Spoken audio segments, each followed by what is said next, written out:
One, two, one, two. Checking on YouTube. I think we are active on YouTube. Rumble X. Facebook is live. Waiting on LinkedIn. Looks like Instagram is working. Still waiting on LinkedIn. TikTok. Good morning. TikTok is working. Good morning, Nikki. Good morning, everybody that's checking in on TikTok. We are now working on LinkedIn is in, Instagram's in, TikTok is in, Facebook is good, Rumble, X are good, YouTube looks like it's good, at least for now. Let's get into it. The topic here today, folks, is, and YouTube's already telling me they have an issue with the connection. YouTube's giving me this issue every day for the last 3 weeks. I don't know what's going on with YouTube. Maybe they raised their standards for connections, but none of the other apps give me issues, and we're using the same Wi-Fi for all of them. So it doesn't quite make sense, but we will figure out a way to make sense of it. I need to maybe I'll get some extra devices and I'll start doing YouTube on a separate device, but I don't know what their issue is. But the topic here today is, should everyone be platformed? All right, that's the topic here today. Should everyone be platformed? And what exactly does platforming mean? For those of you who haven't heard the term, it's a new age term. It's not something that always existed, at least not as far as I have ever noticed. But this new age term of platforming means interviewing, usually is an interview of somebody who has some type of controversial view or opinion or perspective on some subject on which a lot of people who are using the word platform strongly disagree with this person's position, and those people are saying things like they should not, or this person or whoever is the host of the platform should not, quote unquote, platform this individual because this individual has some harmful or nasty or very bad or strongly opposed views, and we shouldn't even, not we, but whoever has the platform should not allow that person even the opportunity to say whatever it is that they're going to say or that they might say, or what we already know they're going to say because they've said it many times before. I've often heard this term used when people are talking about Joe Rogan, the very popular podcaster. And Joe Rogan has probably right now. Okay, you going to join me? Okay. Now you got to be quiet because I'm talking to the audience now, okay? Okay. So Joe Rogan has a very popular podcast, which most of you have heard of it if you haven't listened to it. I would suggest that you do. Go through and pick and choose whichever episodes you want to listen to. I don't listen to every episode. They're like 2-3 hours each, so you can't listen. You probably don't have enough time to listen to them all, but pick the guests that sound interesting, listen to it. And all Joe Rogan does, because Joe Rogan is not okay, I'll see you later. Joe Rogan is not an investigative journalist. He is not a reporter. He is just a person who just has conversations. So what he does on his show, and every show is not like this, but what Joe does is he brings people on his show and he just has a conversation with them and just allows them to speak and say whatever it is that they're going to say or what they want to say. He doesn't really push back. Some people don't like Joe and they say, well, he should push back more often on the things that they say. He'll push back sometimes, and he doesn't push back super strongly, but that's not the frame of his show. His frame is not he has a point that he wants to prove, and then he brings on guests to try to prove his own point. His frame is, I'm going to bring guests on, ask them questions, have a conversation, and let them say what they want to say. And that's the reason why, one of the reasons why his show is so popular is because he is allowing people the space to say whatever it is they want to say. And it's not so much about whether he agrees with them or not. It's about giving them the space to put their word out there on his platform such that the people, the listeners, can decide what you think about what you hear, which is exactly how I believe the interviewing space should go. If you're going to do an interview, if you're going to have an interview platform, then that's exactly what you should do. The purpose of the interview is not for me to prove you wrong if I happen to disagree with you. And the purpose of the interview is not also for me to basically validate you or have you validate me if I happen to agree with you. The purpose of the interview is for me to allow you enough space to say what you want to say. Thank you for those gifts over there, Malcolm, on TikTok. The point of the interview is for me to allow you enough space to say everything that you want to say, so we know exactly how you feel and exactly what you think about topic XYZ or whatever topics we're going to talk about. And then my audience, assuming that my audience is intelligent enough and critical thinking enough, they get to draw their own conclusions and make their own decisions based on what they've heard. But it's not my job to tell the audience what to think, whether, again, positive or negative. That's what an interview platform is supposed to be. And that's what Joe Rogan is doing such a great job of.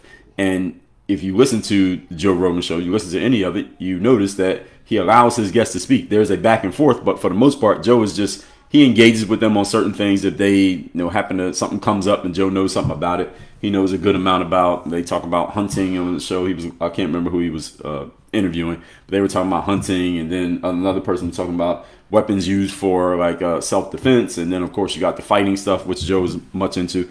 But for the most part, he is just giving them space to say whatever they want to say, and the interview is long enough that they are kind of letting their hair down. You just have a normal conversation between two people, one of whom just happens to be a good conversationalist. So the challenge people have with this is Joe shouldn't have. This was first happening during the virus a few years ago, when Joe had a few people who were in the medical profession, doctors, who were basically putting their reputations and their careers on the line by challenging the prevailing wisdom, if you want to call it that, about the jabs. Should you take it? Should you not take it? And any of you knows anything about, or you remember anything about that time, you know anything about the medical industry, is that if you go against the grain in that industry, you could be excommunicated and pretty much say goodbye to the rest of your career being a prominent person. So you're not going to be asked to speak anywhere. It's going to be hard to get your papers peer reviewed. Nobody's going to want to deal with you because you went against the grain of what everybody was saying. He had a couple doctors on there who were going against the grain. And a lot of people were saying it back then. You shouldn't platform these people. And Joe came out with what was kind of sort of a mea culpa, semi-apology. Some of you may remember this. It's probably about 2021, maybe 2020. And I was vehemently against him doing that, saying, I didn't tell him, I don't know him, but saying he shouldn't be out there apologizing. Purpose of your platform is to let people say their thing, and people can decide. If you don't like it, you don't have to like it, but that doesn't mean people shouldn't hear it. And that's what we're going to talk about here today. And there's also, and again, Rogan has been the main person who has kind of been the lightning rod for this whole platforming thing, but he's not the only one. He's just one that I'm thinking of because he's a prominent example. But there have been people doing it with other folks, like the kickboxer guy from Romania, who's, I guess last I heard, he was in the United States with his brother. And if he's on a platform, he gets interviewed somewhere, people are like, well, no one should platform that guy because he's this, that, and the third. And a lot of times with someone like him, it's a kind of a ridiculous premise because the guy has like 10 million followers on X. I see him I follow him on X. He has 10 million followers. So you can't really platform someone who's more famous than you. You're not platforming them, they're platforming you. Now, when it comes to someone like Joe Rogan, sometimes he has guests on who I and others have never heard of. Now, you technically are platforming that person, but so what? The most important aspect of this whole thing is that, first of all, if I have a show and I decide to interview you, and a lot of people don't like the fact that I'm interviewing you because they don't like the stuff that you talk about or what positions you have on certain subjects, how the hell is that? How is that my problem? That's not the purpose of my platform, is to validate everybody. That's impossible. And the bigger your audience, the less chance you're going to validate everybody. If you have a smaller audience, there's a good chance you can validate those people because not so many of them that you can piss enough people off. But the bigger your audience gets, the higher the likelihood that anything you say or anything you do or any opinion you have is going to piss somebody off. Joe Rogan has the biggest audience in the podcasting space right now. Guaranteed some people are going to hear it. Doesn't even matter who it is. He could have Snoop Dogg on there, somebody's going to be mad about something. And he has Snoop Dogg on there. I guarantee you somebody didn't like something that got said in that interview or during that conversation. Why? Because this is what happens when you reach a mass of people. You cannot please everybody. Again, when I talked often about politics. Well, I would not want to get in politics because no matter what you do, you can't please everybody. So why would you sign up for that? Again, it's not like you get assigned politics. You choose to get in it. So all that said, folks, I didn't even get into my points here today. I got the points that I want to share, but let me introduce myself for those who don't know me. My name is Dre Baldwin. Many know me as Dre all day. I'm a former 9-year professional athlete. I'm author of 40 books. I've done 4 TEDx talks. I own this company called Work on Your Game. What we do here is we help professional entrepreneurs systematize and scale their businesses up from the 6-figure level to the 7-figure level. You can learn more about that and my professional work at workonyourgameuniversity.com. Now, getting into these points, that was just the intro of what I just gave you. First of all, free speech. Let's all remember that the United States of America is the land of free speech. There's a reason why the very first amendment to the U.S. Constitution is the free speech point, that everyone has the right to free speech within reason. Of course, you can't yell fire in a crowded theater, but generally you have free speech to say whatever you want to say, especially whatever it is you want to say, especially when it comes to points of disagreement that are strictly based on opinion and strictly based on point of view. So when the virus was out and people were debating whether you should take the jab or not take the jab, there are a bunch of people who said you should take the jab, whether doctors or just people with opinions. And there are a bunch of people who said you should not take the jab or I'm not taking the jab. Again, whether doctors or people with opinions, everyone has a right to that opinion. Everyone has a right to their perspective on that thing, that yes, you should do it. No, you should not do it. And free speech protects this. And the world that we're in now, most important thing that we need to protect the marketplace of ideas is what we call open discourse. What does open discourse mean?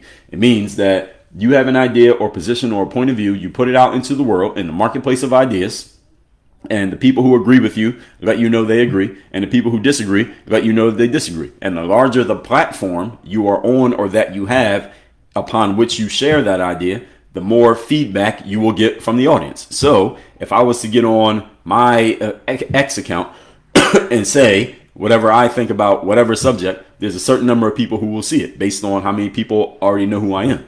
But if I was to get on the Joe Rogan show or the Oprah Winfrey show and say the same thing, a lot more people would hear what I have to say. And again, I would get a whole lot more feedback, whether positive or negative, based on my position and based on my frame.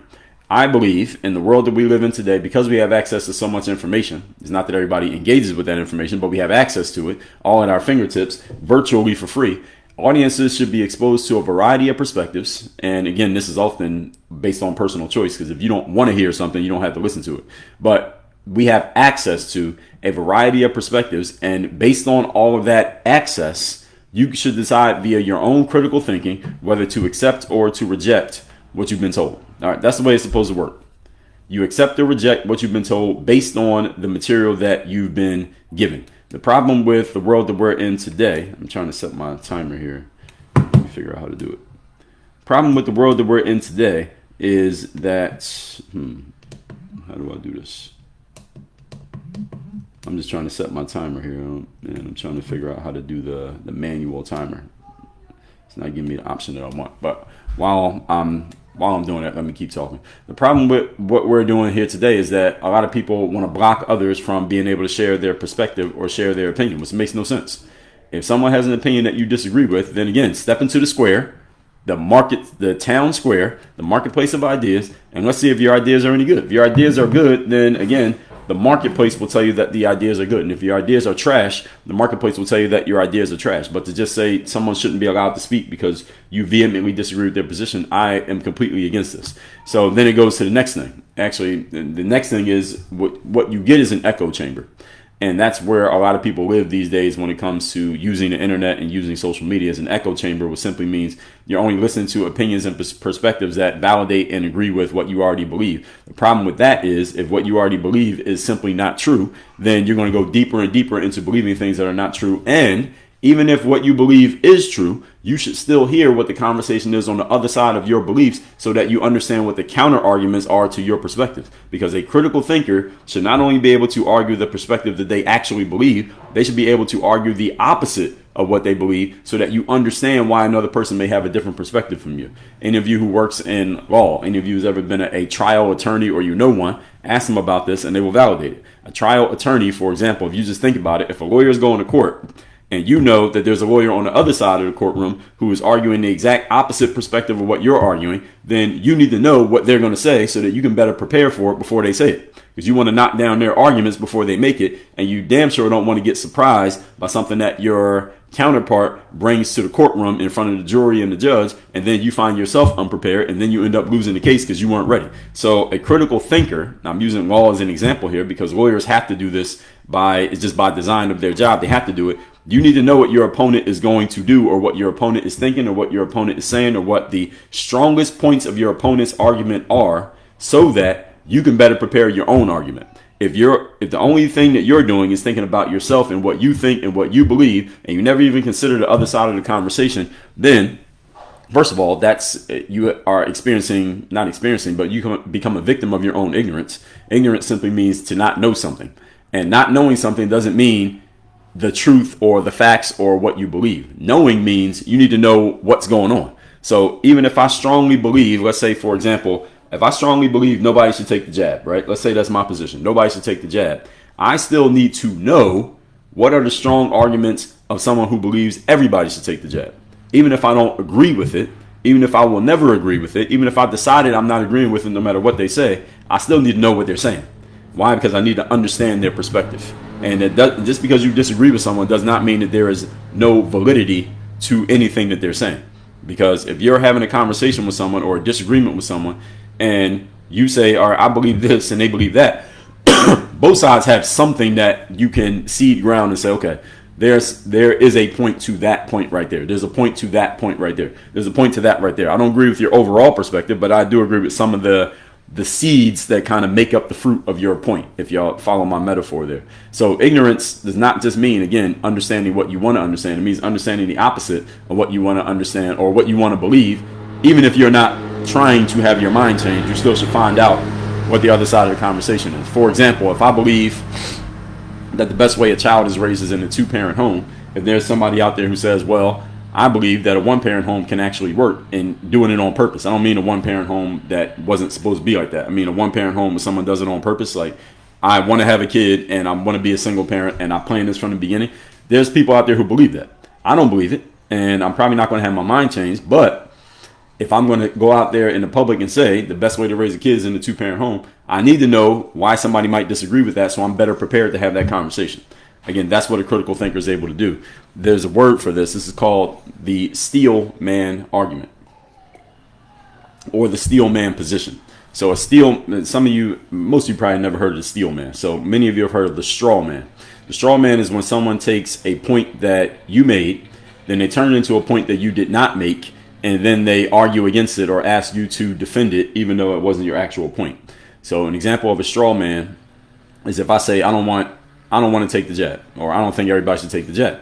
Maybe some people should, but not everybody. It shouldn't be mandated. And then you say something like, if you disagree with me, straw man usually comes up when you disagree with the person or they disagree with you. They'll say something like, oh, so you're okay with grandma losing her life because you don't want to take the jab. Now, is that what I actually said? No, that's not what I said. I said not everybody should take it. And the straw man is when often somebody takes your argument and they make it sound ridiculous. They call this the absurd absolute. They make your argument sound completely ridiculous. They go to the farthest possible end you could take it to make it sound crazy, and then they throw it back at you and then ask you to respond to it. That's a straw man argument. And you should be very careful when people use the straw man against you, because it sends the conversation in a different direction and throws you off the path of what you were saying. So if you don't point this out and you don't catch it, then people can use this against you offensively. So that's a straw man argument. Most of you have heard of it. Many of you have had it used against you. Some of you, if we're being honest, some of you have probably done it yourself. Now, the steel man, on the other hand, is the inverse of the straw man. The steel man is when you take somebody's argument and not only do you accept it, but you also make it even stronger. You try to make it better than they even made it. So, for example, the example of a steel man would be if I say something like, okay, I am not going to take the jab and I don't think everybody should take the jab. If you were going to steel man my argument, you might say, you know what, Dre? That makes a lot of sense. If you don't want to take the jab, you have a right to not take it. And not everybody should take it, because some people may not need it. There are other people who have comorbidities, or they have prior situations where it would probably make sense for them to take it. But for other people, they probably should not take it. And that makes perfect sense. I understand your perspective. That's pretty much what you're saying, right? And I would say, yes, that's what I'm saying. That's called the steel man argument. Steel man is when, again, you accept someone's position and you make it better than it is, then as opposed to the straw man where you take someone's position and you make it sound dumb just so you can attack it. So the purpose of open discourse that we have in the world here today is such that the intention of open discourse is that people can get better at steel manning other people's positions rather than just going at other people's necks just because you disagree with them. Now, is that actually happening? No, that's not happening. But is that what should happen? That's not the right word. In a perfect society, that's the way it would go. Now, is our society perfect? No, it is far from it. But that's what I would hope we can be able to get to. And it starts with one person at a time. Now, moving on to the next point, these harmful ideas, or what people call harmful information or disinformation or misinformation. Again, these terms are all nonsense, made up terms that have come about over the last 5 to 10 years, all designed to block certain things that people don't want to hear or they don't want others to hear.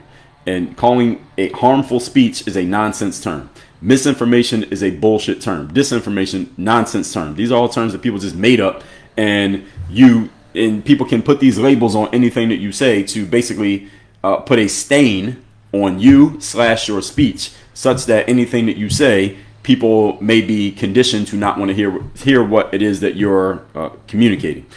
All of this speech, anything that gets labeled harmful, hateful speech, disinformation, misinformation, all these things should be allowed to spread as wide and far as possible. And let me explain to you why. Here's the reason why. Anything that you think, because some of you may have come across some stuff that you think is misinformation, disinformation, maybe you think it's just false. Maybe you think somebody's just straight up lying. And you believe they may be lying intentionally, or they're spreading misinformation on purpose. Any of you come across a person who you think is telling people stuff that they know is not true, and they keep doing it anyway? I'm sure most of you have come across someone who fits this description, and probably even these days. Now, here's what I'm saying. I believe all of it should be allowed to spread as wide and far as possible. And let me tell you, the reason why is that the marketplace of ideas will always tell you the truth. And just to let you all know, remind you, I'm an entrepreneur. And in the entrepreneurial world, the marketplace is the ultimate arbiter of how good you are. You are not the arbiter. And the customers are the marketplace. And it's not your friends and your family and your grandma. It's the marketplace. What does that mean? The marketplace simply means the people who are in position to buy or not buy what you're offering. And marketplace doesn't have to be money. People can buy ideas the same way they can buy clothes and cars. So the marketplace of ideas, when it comes to positions that people have, will either validate or invalidate whatever position that you have. Now, you got to get your ideas out there to enough people to find out. See, that's why I said if you have a small audience, the response from that marketplace may not be statistically significant enough because not enough people who have come across your work. But if you go on Joe Rogan and you share what you believe and you articulate it properly, then the marketplace is going to tell you exactly how they feel.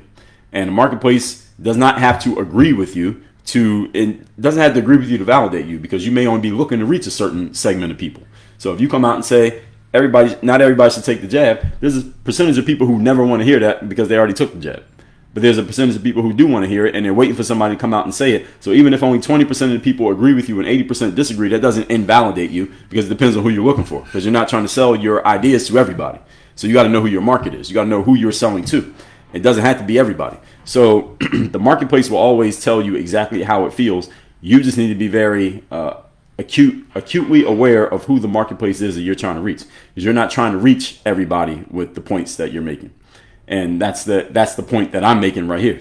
So these things should be spread, because if something is illegitimate and invalid and dumb and stupid and it's just a bad idea, the more that idea spreads, the more obvious it will become that it's a bad idea. More obvious it will be seen and shown that it's a bad idea. And you don't have to say anything. The marketplace will let you know.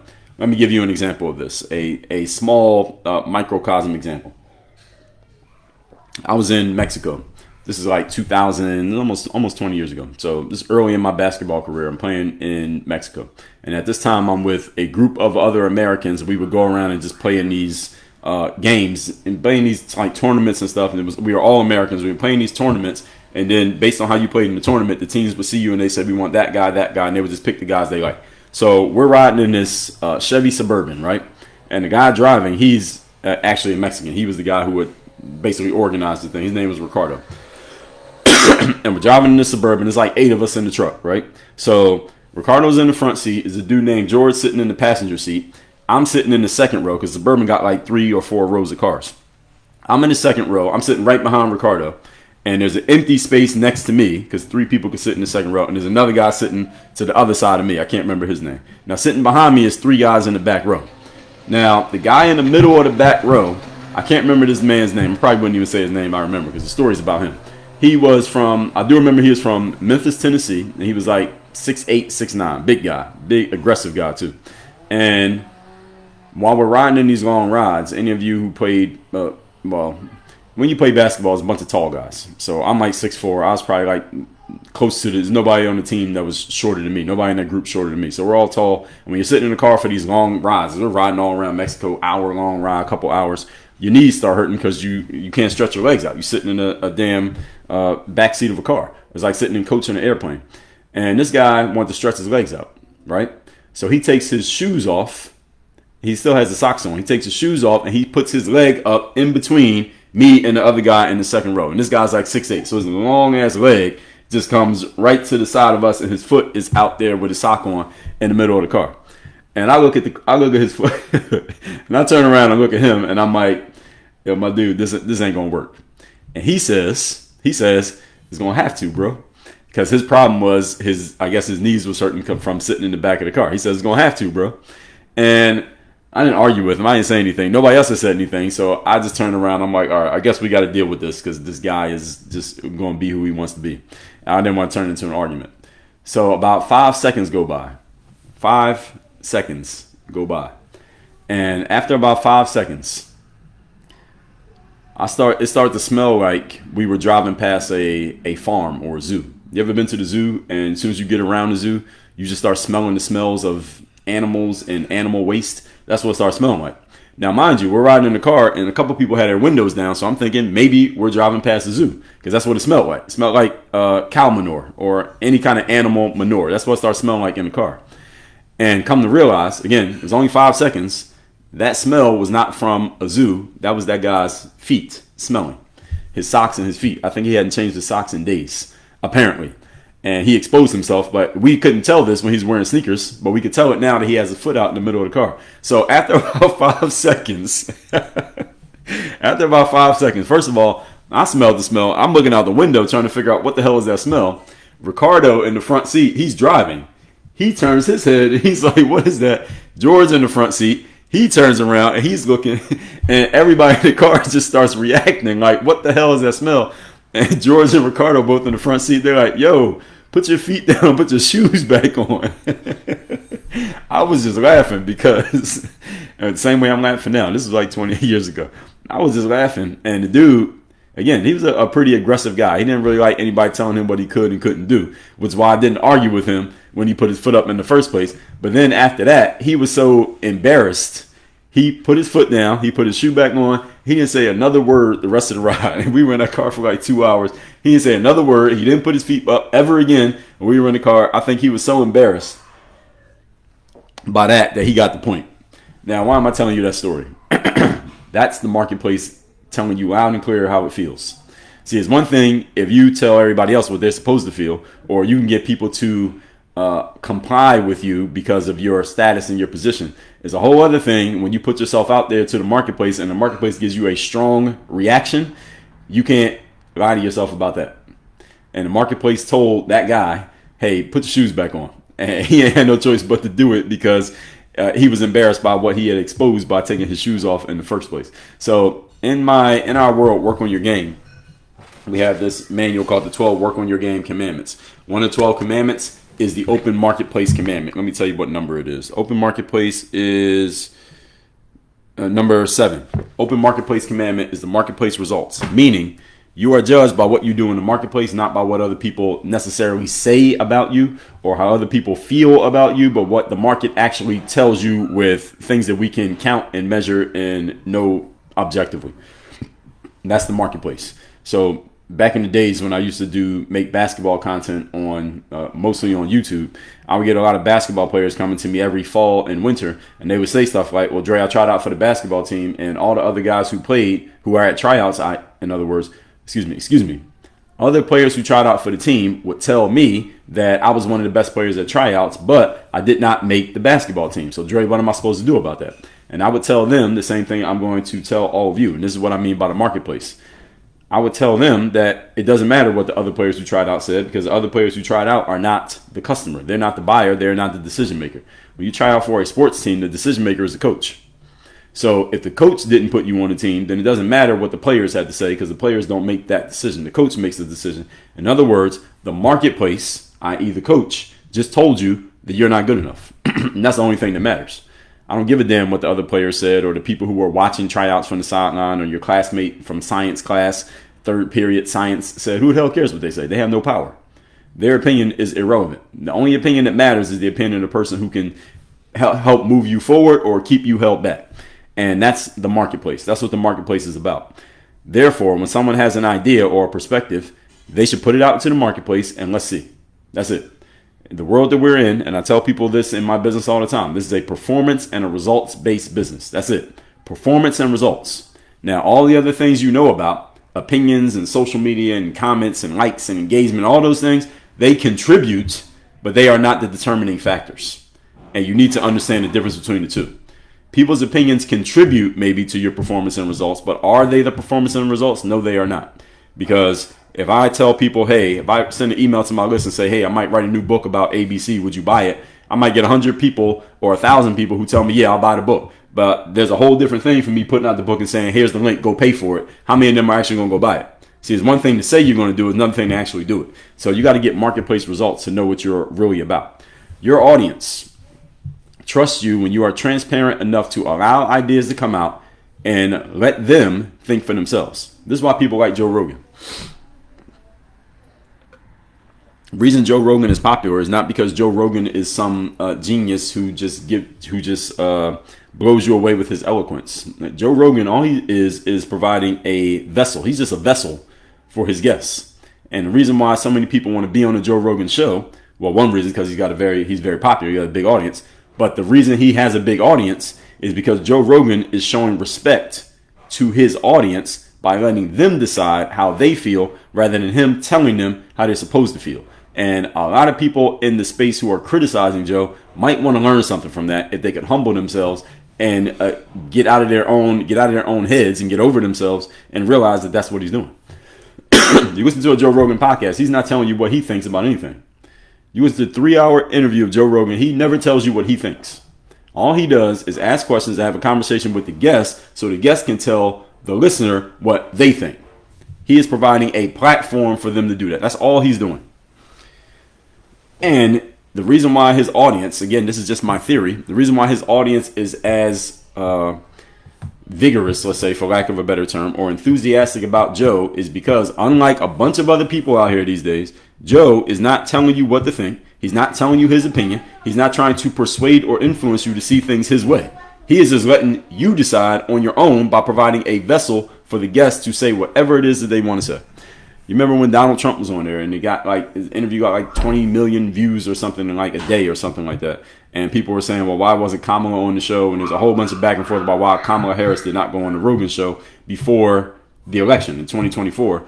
I believe, and the different stories have come out, and there's all damage control in politics. They'll tell you anything. I believe Kamala did not really want to go on the Rogan show because had she gone on the Rogan show, because this is what was happening with Kamala, for those who don't know. Leading up to the 2024 election, her team was basically controlling the interview process. They would tell people, here's the interview we'll do. Here's the things you can ask, the things you can't ask. Here's how much time you have. You got to come to us, et cetera, et cetera. And with the Rogan show, Rogan's team told Kamala's team, like, no, we're not coming to you. You got to come to us, and we're going to do the interview the same way we do everybody else's interview. I believe, this is just my theory, I believe Kamala's team decided that it'd be better that she not go on the Rogan show because her unencumbered for 2 to 3 hours with him just asking questions or letting her talk, I think it would have been disastrous for her. I think it would have been disaster for Kamala to go on that show. Now, Trump, on the other hand, he's a guy who can talk like this. This is his normal way of talking. So you've heard Trump do a whole bunch of long interviews leading up to the 2024 election. Big reason why he won. Because he talks like an everyday person, even though his success and his achievements make him different from an everyday person, but he still has the sensibilities of one. He works perfect on Rogan. Where somebody like Kamala, who is very packaged, I don't think she would have worked well on Rogan, which is why I believe she stayed away from doing it. I don't think it was Rogan who kept her away. I think her team kept her away. But this is my theory. The point is, what I'm talking about here, your audience trusting you because you trust them. We're in an era where everyone has access to information. Like, all of you have more access to more information for free right now today at your fingertips, than your grandparents had access to for their entire lives, no matter how much money they spent. Y'all understand that? Your grandparents, if you gave them $1 million to go get as much information as they could not access as much information as you can access for free right now without getting up from your seat. That's how much information we have access to these days. Google, Chat GPT, all kinds of chat bots. You don't even have to think anymore. All you gotta do is type it into your phone. How many of you get in your car and you drive somewhere that you've been to 100 times, yet you still put the address in the navigation? Why? Yeah, we don't think anymore. Our brains are being conditioned to not think. And we have access to all this information. People can decide for themselves what to accept and what not to accept. So if you don't want to listen to somebody because you don't like what they're saying, or because if you're a host of a show and you won't bring somebody on because you don't want to quote unquote platform them, that's nonsense. And there's some people who I like who are guilty of this. For example, Mr. AT, the bald-headed guy who's used to be a kickboxer, who's from Romania, that guy. I would love to see him on the Rogan show, because Rogan would have a long enough conversation with him and ask him enough questions. And I think Mr. AT would have respect for Rogan, because Rogan's been in the cage. He's been on the mat. He's been in fights, and this guy used to be a fighter himself. He would respect him enough to let Rogan ask him some questions, because what happens with Mr. AT, a lot of people say this with his interviews, is that he often takes over the interview. You ask him a question and he'll talk for 15 minutes straight. It's compelling, but you don't really ask him a ton of questions because of the way he talks. I think Rogan would get him to let Rogan ask him some questions. I think it would be a great interview. It would probably do numbers similar to Trump if he was able to get that interview. We'll see if it happens. There is Megyn Kelly. Well, I'm a fan of Megyn Kelly, but she's made it clear she's not a fan of Mr. AT. I think she would be a good person to interview Mr. AT, because she is kind of an investigative type person. If she interviewed him, she would ask him all the tough questions. She had RFK Jr. on her show years before he even tried to run for president in the latest run. And that was when nobody would talk to that guy. He was pretty much blackballed. And a lot of people don't know this. RFK was pretty much blackballed from talking about anything. He was when the virus was out, some of y'all don't know this, the government put out this document called the Disinformation Dozen. Any of you know about this document, the Disinformation Dozen? And it was basically 12 people who were very influential, who were saying things that were going against the commonly accepted ideas about the mask and the jab and all that. RFK Jr. was one of the people on that list. And it was this was written by the government. So it's basically the government saying, target these people and don't talk to them, don't platform them, don't interview them, don't listen to anything that they say. The government put this document out. RFK was on that document, and Megyn Kelly interviewed him even after he was on that document, when nobody would talk to him. And the point is, she did not agree with a lot of things that what she believed he believed before that interview. So she was kind of grilling him in the interview. But when the interview was over, she had kind of turned a little bit, because now she realized what she had to compare what she thought he was about to what he was actually about when he had a chance to have a conversation with her. And I'm bringing up Megyn Kelly because if she had a conversation with Mr. AT, I think that would be a great interview, because she would not just let him talk. She would grill him and see what he really is about and what he really has to say about the things that maybe she disagrees with. I don't think she's going to do it, but the point is, there are different types of interviewers and different types of conversations that people have, and people should be able to decide for themselves rather than being told, oh, I'll never talk to that person because they're a bad person. Well, let them come on and prove that they're a bad person. If you really believe, let's say I had an interview platform and I really believe somebody's a bad person, that's the person I want on my show. I want to interview that person, because I want to make sure that if I'm going to call them a bad person, I want to make sure I had a conversation with them and now I can verify that they're bad. Or I can find out, maybe I had the wrong idea about this person. Now that I've talked to them and I asked them all the questions that I wanted to ask, because remember, you're coming on my show. So I asked all the questions that I wanted to ask. Now I can have a really, really clear idea on if I was right or wrong about you. But if I never talked to you in the first place, and I just decide I'm never going to talk to you because I think you're a bad person, well, all I'm doing is validating my own opinion. But why not use my platform to prove it? And again, if I'm saying to my audience, if I get on the microphone every day and say, this person's a bad person, this person's a bad person, but then I won't bring them on my platform and prove it through a conversation, then what am I really doing? I'm doing a disservice to my audience, is what I'm actually doing. because I'm telling my audience what to think. I'm telling you to believe this person's a bad person just because I said it. But there they are right there. Why not bring them on the show and let's find out if they're a bad person? Let my audience decide. Because my audience might say, hey, Mr. Host, Mrs. Host, you said this person was a bad person, but we listened to the whole interview of you talking to them and it didn't sound that bad to me. And at that point, if I am humble and mature enough, I might have to say, you know what? Okay, I was wrong about that. I thought this person was like this, but it's different. And again, this is what Megyn Kelly said when she had the conversation with RFK. I thought he was one way. He's actually not as bad as I thought he was. So controversial guests often drive viewership and spark discussion. And let's remember, we are in the attention business. Joe Rogan's in the attention business. Megyn Kelly's in the attention business. All other platforms, they are in the attention business. So what's funny is these people will get on social media and talk trash about a certain host because they had a certain guest on. Why did you platform that person? But you understand that the reason that they're pointing that out is to draw attention to themselves. That's a virtue signal is what we call that. Virtue signal is when you go online and you draw attention to yourself by talking about how bad somebody else is for what they did to draw attention to themselves. That's virtue signaling. So people getting on the internet and saying, well, Joe Rogan's bad because he quote unquote platformed this bad person, because Joe Rogan has somebody on his show maybe a week or two ago who had some very interesting ideas about the country with the letter G and Mr. AH and the H thing that was done to the J people. This guest had a whole lot of very interesting off the beaten path, let's say, perspectives on that whole situation. And people were saying, well, Joe Rogan shouldn't platform that guy. Yes, he should.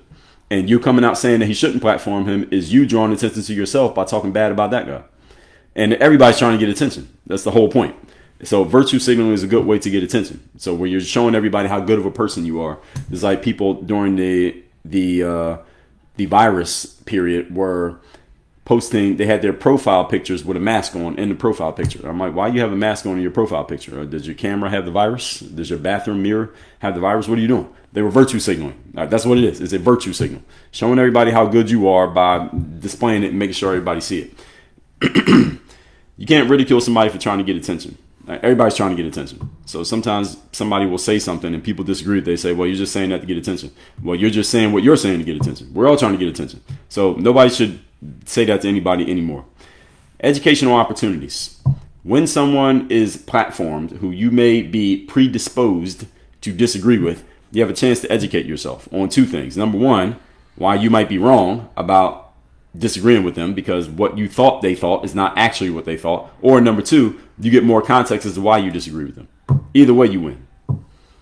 If you have been predisposed to disagree with someone, let's say Mr. AT, let's use him as an example because he's a person that a lot of people have very strong opinions on right now. I'm sure there's someone listening to this who strongly disagrees with what that guy is about or what he's been accused of or what you think he's 100% guilty of, whatever. If he gets interviewed by somebody that you like, let's say he goes on some show of a person you like, you should listen to the whole interview. Why? Because one of two things is going to happen. Maybe both. Actually, three things will happen. Number one, you will get more context as to why you disagree. So now you have a solid reason to disagree because you let them say it out of their own mouth on a platform that you enjoy. Number two, you will find out that some of the things you thought about that person is not actually true because when they got a chance to speak for themselves, you learned it was different than what you were told. Or number three, both will happen. Usually both happen. So that Joe Rogan interview with this guy who had these interesting views on the HOLOCAUST, if I'm spelling that correctly, for the J people. I don't have strong opinions on that situation. And I'm talking about the historical situation or the G country or Mr. AH. I don't have strong opinions on it. I have a understanding of what allegedly happened is a story. History is a story. But I'm going to listen to that interview for two things. Number one, that guy's going to say some things that will either cause me to think, I thought it was this way, but maybe what he's saying might have more credence to it. B, I'm going to think this guy is crazy on this point, that point, and that point, because those don't quite make any sense what he's saying. He didn't back them up with enough evidence to validate his position. And C, what actually is going to happen is both. One, he's going to say some stuff that I had never thought of, and that is going to open my mind. Two, he's going to say some things that I have thought of, and I just disagree with him, and that's fine. Or things that he said that I have thought of, and I agree with him. Either way, I get educated. I learn more. This is the reason why you got to be open to hearing conversations that disagree with what you already think. Because if you only listen to things that validate what you already think, what are you learning? You're not learning anything. You're just going deeper into the space that you're already in. There's nothing wrong with that on the surface. There is something wrong with not asking yourself what's on the other side of the street. Because one day what's on the other side of the street may be useful for you if you knew it, but if you don't know because you never go over there, then what are you doing? You're hurting yourself. So the problem we have in today's society is that we have a very soft society. Our society is emotionally and mentally and even physically soft. Very soft in Western society. And one of the byproducts of a soft society is that people have a really hard time consuming or being exposed to anything that they may disagree with. This is why I have a whole series on my podcast, which I call Masterclass, on why there's no such thing as a safe space in real life. So some of you went to a college. Any of you go to a college that had a safe space, like literally a safe space on the college campus? Put the word safe in the comments. Any of you has any environment. I don't know if it's just colleges, but maybe a corporation. I don't know if corporations have these, but safe space. I'm talking about an actual safe space that was labeled, this is a safe space. I don't mean somebody just saying it's a safe space. I mean a real safe space. And these are ridiculous because in real life, there's no safe space. There's nowhere in real life you can go to where, and I went and looked up the definition of a safe space. The way it's defined is a safe space is a place where no one can be exposed to anything that could physically, emotionally, or mentally harm them or be said against them that would disturb them. There's nowhere in life that you can but designate a place to be that way other than your own home, your own domicile. You can make your house like that and nobody can say anything in your house that you don't like. You can just hide in your apartment or your home. But in real life, you can't do that. There's no safe spaces in real life. Real life is a dangerous space. By definition, it's dangerous because anything can happen and anyone can do something and you don't control other people's behaviors. So this whole concept of a safe space is a reflection of how soft our society has become, and we're raising the next generation to be extremely soft by telling them that if they see or hear something that they disagree with strongly, they should just block it, censor it, not allow it to be used, deplatform it, protest against it so that you don't have to listen to anything that could possibly hurt you. It's kind of like Superman running away from kryptonite. You can't do that. In real life, you can't do that. In real life, you're going to be in a board meeting at your job and somebody's going to say something to you that you don't like, and you can't just run out of the room or shout them down or click a button and mute them or block them or complain to your boss and that person will never be able to talk to you again. Well, in some companies that actually could happen. But in general, as a general rule, there are no safe spaces in real life. So any of you looking for a safe space, i.e. a place where you can never hear or see anything that would disturb you, you are the problem. It's not the thing that's disturbing you that's the problem. You're the problem. You and your weakness, your mental softness is the problem. And I apologize on behalf of your parents for allowing you to grow up this way. Your parents should have never let this happen. Real life is not a safe space. And damn sure is not a soft space. So if you go into the world with this mentality that anytime you come across something that bothers you, you can just hit a button and block it and shout it down and complain to the bosses so that that thing can never happen again, the problem is you. And if you have a boss with any balls, they will tell you the problem is you. Unfortunately, there ain't too many of them. And that's the issue. That's the reason why the problem gets perpetuated. Because someone who has a soft mentality goes and complains that their soft mentality is being impugned upon. And then nobody calls them out and says, well, stop being a PUSSY and get some balls. Nobody tells them that. And nobody tells them that, and you validate their softness, they're just going to become more soft. Until they get to a point in life where they cannot have their softness validated and they won't know what to do. And by the time this happens, they're 36 years old and they think this is the way life actually is. No, it's not. They get a rude awakening when they find out how life really is. So I would suggest all of you check yourselves now. And if you have kids, make sure they understand this. Next point is this: there is no such thing. We're talking here today about platforming. Should everybody be quote unquote platform? There's no such thing as platforming a person. That's not even a thing. Platforming a person. I told you at the beginning of this stream that these are made up terms that people have just made up over the last 5 to 10 years just as a way of validating their nonsense positions. You can't platform a person. Okay, the world is a platform, and anyone who's alive can get on the internet and say whatever they want. Is this true? Anybody get on here and say anything that they want. Every day when I'm doing these lives, especially if I say something that somebody disagrees with, someone will come in my comments and say, thank you for those hearts, the roses over there, G Black. Good to see you again. Somebody will come in my comments and say, well, dude is just saying anything. People say that about me. Even if there are a bunch of people agreeing with me, there'll always be one or two to disagree with the things that I'm saying. But nobody platformed me. I just turned on my camera and started saying what I wanted to say. I didn't get platformed by anybody. And social media didn't even platform me because we are social media. Social media doesn't exist without the social. Social means people. If there are no people using TikTok, there's no TikTok or Instagram or Facebook or YouTube or LinkedIn or X or any of the other ones. So there's no such thing as platforming a person because anybody everybody has a platform. As long as you got one of these, you got a platform. Or all of you got one of these, right? Okay, so everybody has a platform. Any one of you can start a live stream 5 minutes from now and talk for as long as you want, if you want. You ain't got to talk. You can just sit there and look at the camera if you want. You're platforming yourself. So this whole concept of platforming someone, i.e. bringing them onto your space to talk to them, and people using this as if it's some type of negative thing is ridiculous. And Joe Rogan, halfway apologizing about this a few years ago, annoyed me. And hopefully he never does that again. Hopefully he doesn't. Many of you will watch this and leave let's say a comment. You may not have an audience on the internet, right? Maybe you only have your real name or your real face on your profile. But I can read your comment out loud and respond to your comment, right? Now, am I platforming you by reading your comment? Is that platforming you? No, you platformed yourself by deciding to leave a comment in the first place. So this whole concept of platforming is just a nonsense term. Next, there is no such thing as misinformation or disinformation. I already talked about this. This simply means if someone doesn't know what they're talking about, then they don't know what they're talking about. And if they do know what they're talking about, but giving you misleading information anyway, that's called lying. There's no such thing as misinformation. If I know that I have bad information and I give it to you anyway, I'm lying to you. That's it. I'm just lying. And if I don't know that I have bad information and I give it to you, then I just don't know what I'm talking about. But that's not misinformation. I don't like that phrase misinformation because it makes it seem like there's a certain set of information or a certain set of facts that we all must agree on and go along with. And if you don't go along with that certain set of facts, then you are by definition wrong. And therefore, you shouldn't be allowed a platform. I strongly disagree with this. I strongly disagree. The problem with having a certain set of facts that are agreed upon is that there are a whole bunch of other facts that may also be true, but outside of context, they just get invalidated just because somebody decided, well, we're just going to agree with these facts. That's nonsense. This is the reason why there shouldn't be a thing such as fact checking in any space. There shouldn't be fact checking, but it should be, if you're going to check anything, you got to check the truth, not the facts. The truth means all of the facts in full context, because you can pull a fact out of context. You can't pull the truth out of context. You can pull a fact out of context. A fact pulled out of context can be, for example, is 50 degrees in Miami today. It's not 50 degrees, good, thankfully. But if it was 50 degrees in Miami, there was a day when it was 50 degrees. Is that a fact? Yes, it is. Now, is that the truth about the way Miami is? No. The truth about the way Miami is usually warm, sunny, and humid. But one day it was 50 degrees, cold, and raining. Now, again, that's a fact. Now, which set of facts are we going to agree with? Because if somebody says, well, we can only agree with the facts that say it's warm, sunny, and humid in Miami, that does not invalidate the fact that one day it was 50 degrees, rainy, and cold. So which one are we going with? The answer is all of it, because all of it is the full context.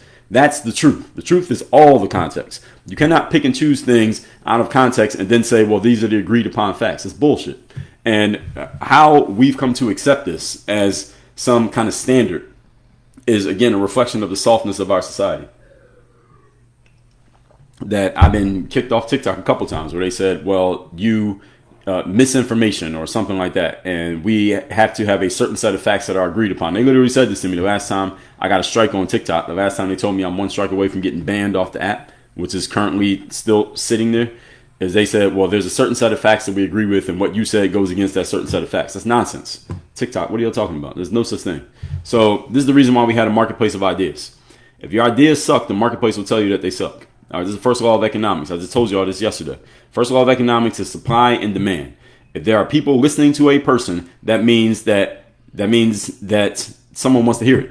If someone's putting an idea out, you strongly disagree with it, but they have an audience, there's a reason that they have an audience. Why? Because there are people who are believing it, agreeing with it, and want to hear more of it. And just the fact that you disagree with it does not change that marketplace reality. That's the reason why you always got to look at the marketplace. That's the reason when I tell you results-based business, results is what the marketplace says. If you have a product to sell, you put it out and nobody buys it, the marketplace is telling you they don't want it. That is a result. You understand? Result doesn't mean it has to be what you want. Result just means you have an outcome, an answer. What's going on, Sugar? Good morning. Thank you for those stars you sent there. Audience backlash. This is another thing that if you have a really big audience, you're going to get backlash. Some days, if they put me on the For You page on TikTok, I get backlash, depending on the subject. Depends on what I'm talking about. If you listen to a show or a person and you decide to stop listening to them because they shared a view or they had a guest on that you disagreed with, then you are being foolish. That's a foolish way of making decisions. You can't choose your sources based on I agree with everything that they say, because there's no way you're going to agree with everything that person says. I just told you. As far as Mr. AT goes, the kickboxer, I am a strong believer in the rule of law. The rule of law says innocent until proven guilty. I like Megyn Kelly. Megyn Kelly has said this guy is terrible, and I doubt she would ever have him on her show. I still listen to her, even though I disagree with her on that point. That's what I'm saying. You can listen to someone and like them and disagree with them on 1 or 2 or 10 things. You should still listen to them if you believe that they are trying to give you some value, even if you disagree with them on a point or 2. Again, this is the maturity that all of us need to have, especially if you're over the age of 18. The reflection of our soft society is you got people 47 years old saying, I don't want to listen to this person anymore because they, quote unquote, platform someone who was sharing, quote unquote, misinformation. This is nonsense. Where'd you get that language from? You didn't learn that when you were in school. So you just got that 5-10 years ago and you decided to buy into it because it validates your emotions. That's nonsense. That's not the way life actually works. All ideas, ladies and gentlemen, deserve a fair hearing. I just said this. Innocent until proven guilty. Every idea is innocent until proven guilty. Every idea. I don't care what it is. It is innocent until proven guilty. That's the way it works in the United States of America, and I'm assuming most of you are Americans.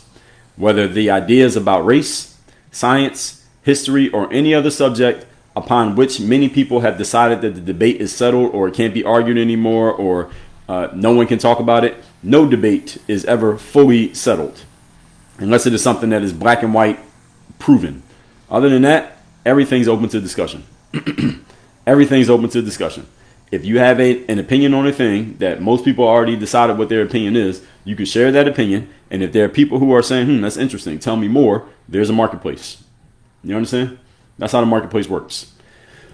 So you put it out there. If people want it, they'll bite on the bait, they'll bite on the hook, and now you continue from there. And as I already explained about Joe Rogan, not every show is investigative journalism. Joe Rogan is not a journalist. He's not an investigative journalist.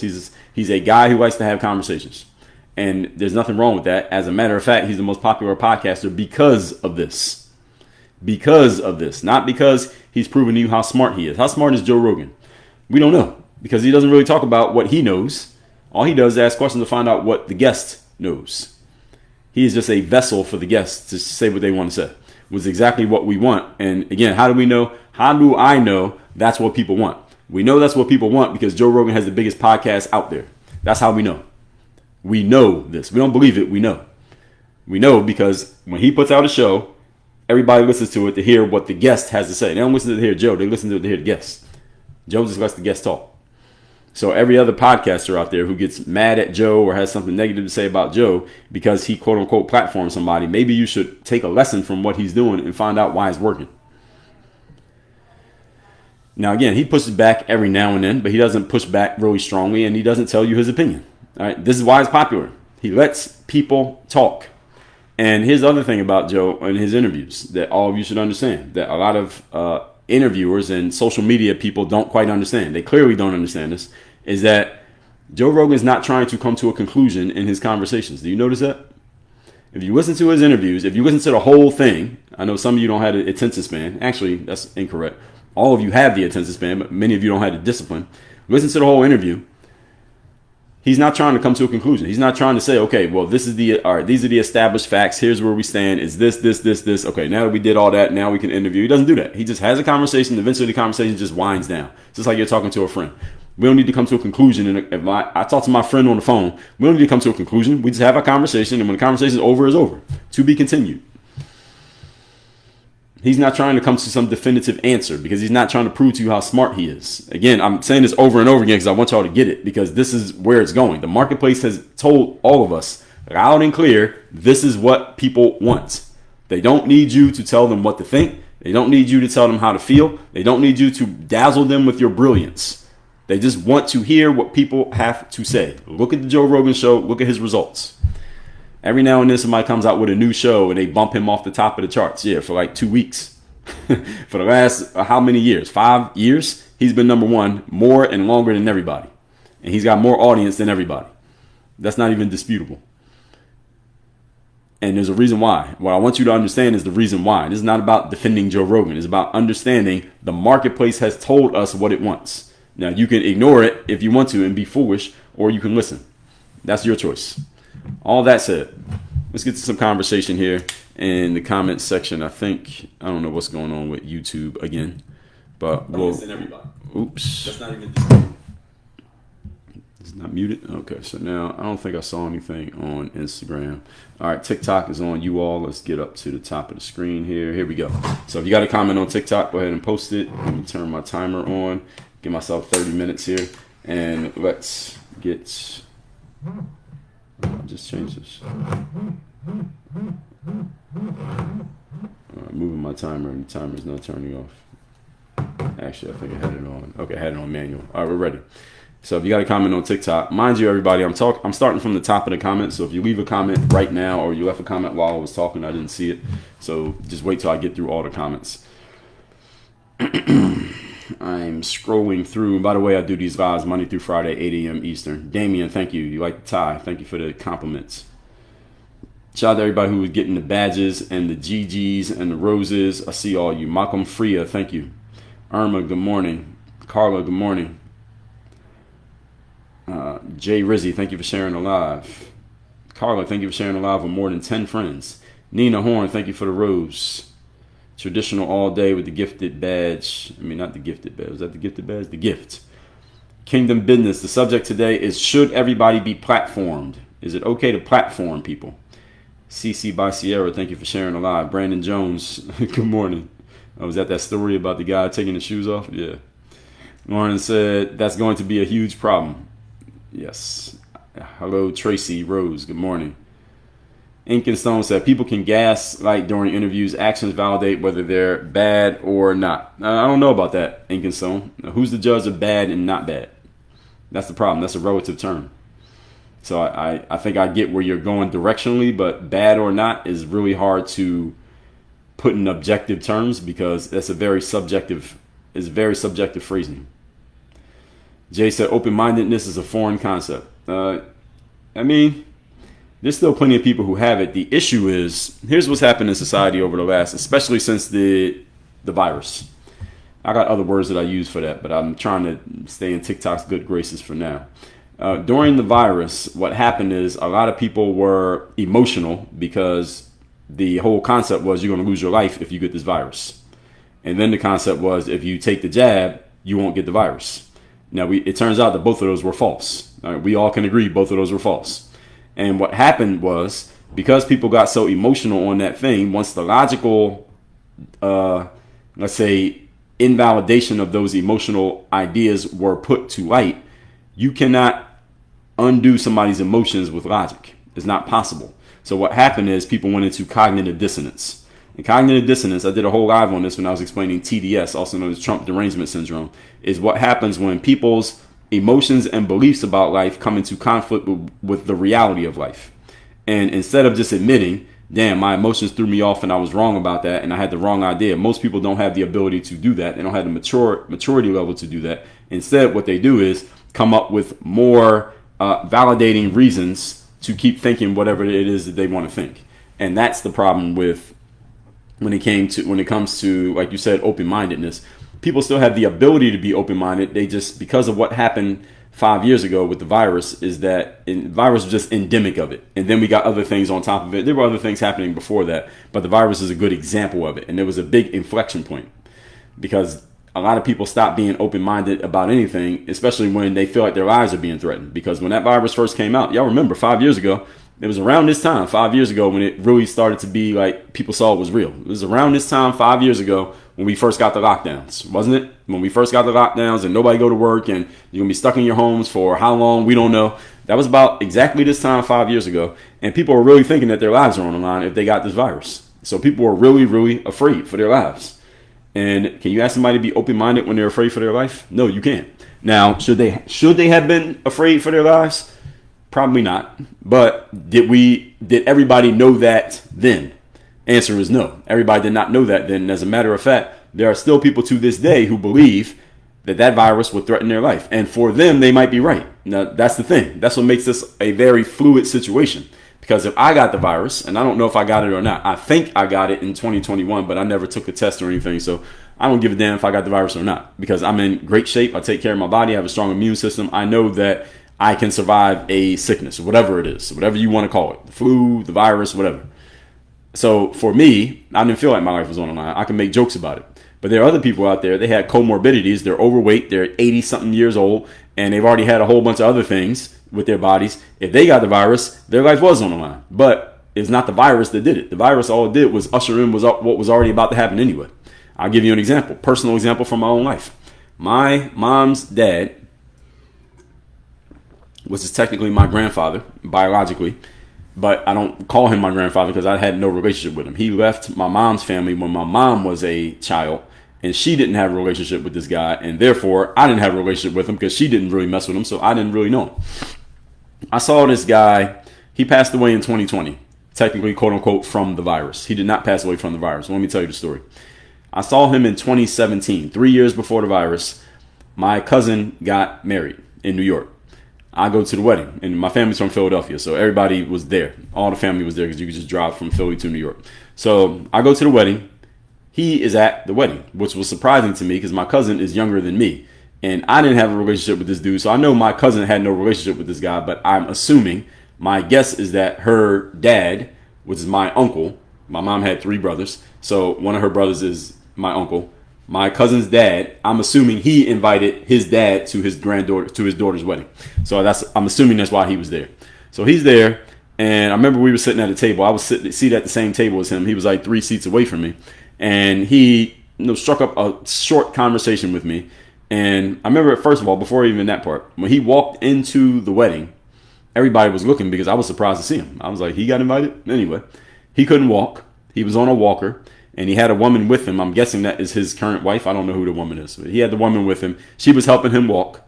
He could barely walk. He was like shuffling. You know, old people when they're pretty much on the brink. So he's shuffling. He could barely walk. He couldn't go to the bathroom by himself.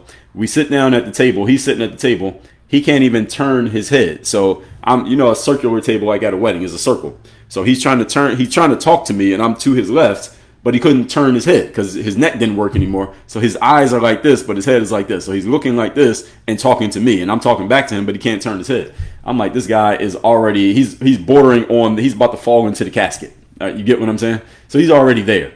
So then 2020 comes, he gets the virus, allegedly, and he passes away.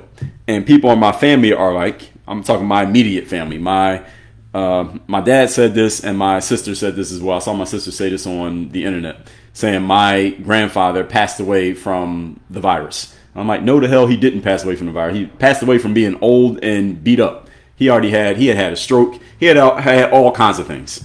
He was already old. He was already beat up. He was already done. All the virus did was kind of just push him a little bit where he was already about to fall. The point being that a lot of people had situations like that. They probably wouldn't explain it the way that I did, but someone who already had a bunch of stuff already going on, then they got the virus, and then they passed away, and people are like, oh, they passed away from the virus. Really? Did they pass away from the virus? Really? This guy couldn't walk, couldn't go to the bathroom, couldn't even turn his neck to talk to people, but the virus did it? No, the virus didn't do it. He had a combination of things do it. But a lot of people accepted this as the idea, and then when you push that, oh, I know somebody who passed away. Somebody else passed away. Somebody else passed away. Oh, it was your grandma. She was 97. She passed away from the virus. Really? The virus? No. But again, how can you ask people to be open-minded when they're thinking this way? The answer is, well, you can ask, but they're not going to answer. They ain't picking up the phone. Good morning, Nina Horn. Nina Horn.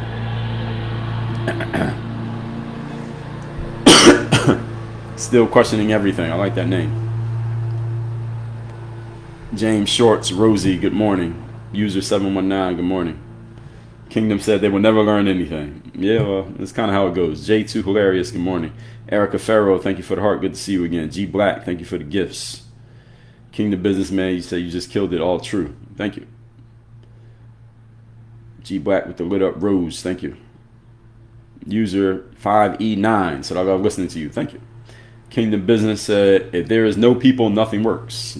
Yeah, that's right. I agree. Sugar, good morning again. Kingdom Business said misinformation is a manipulative word. Yes, it is. That's the reason why they start using it. It is a perfect word. It's a perfect word for blanket, basically invalidating a person or an idea. That's the reason why it's a popular word. Still questioning, said the news even spews lies. Yeah, well, they've been doing that. They've been doing that for a long time. Nina says, sounds like Louisiana Gulf Coast weather.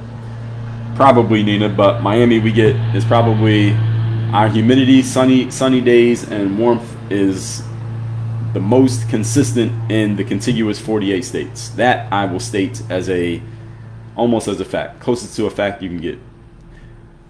Nico said, good morning, it's 70 degrees in Miami, blessings. Yes, I was using it as an example.